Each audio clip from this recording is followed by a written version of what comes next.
Governor, in your opinion, what's the reason that the banks are very slow to reduce the interest rates, lending rates, given the fact that their cost of funds are relatively low? And every monetary policy review keeps saying that there is room for further reduction, but are you being ineffective in terms of getting to the desired level?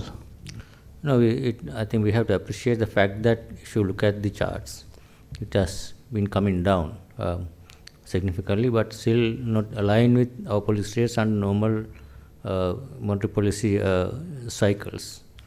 I think if you look at the monetary policy cycles, in a cycle of policy easing, transmission happens with a time lag.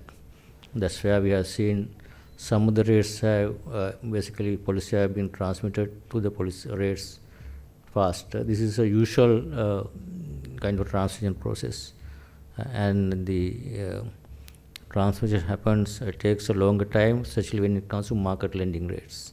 The private sector, that's one of the reasons I think is that market lending by the banks to the private sector depends on not only the policy rate reductions but also several other factors like demand for credit by the private sector is one reason.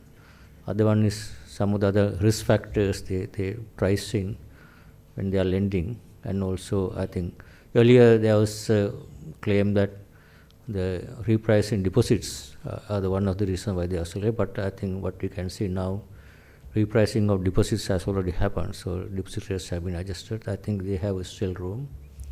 We are emphasizing that we would like to see the transmission faster, especially what we see usually in the easing cycles, rates, market rates downward is a little more rigid than in the upward cycle. That if you look at even this chart, you can see upward movement has moved faster in all the rates, but downward has been gradual.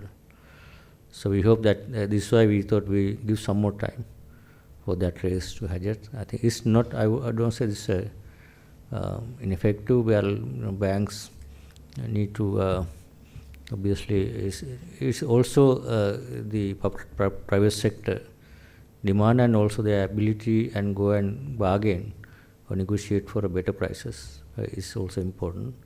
Especially we are monitoring the new lending rates. It's still hovering around about 12, I think 12.5 like. I think that you can see the chart is the highest. So new lending will have to happen at much lower rates, but lending already happened, adjustment is slower. But this is where a little bit of concern that new lending still happening at a relatively high rate is that we are emphasizing new lending should happen close to the other market rates. So we hope that will happen soon. This one factor is that prime lending actually has adjusted.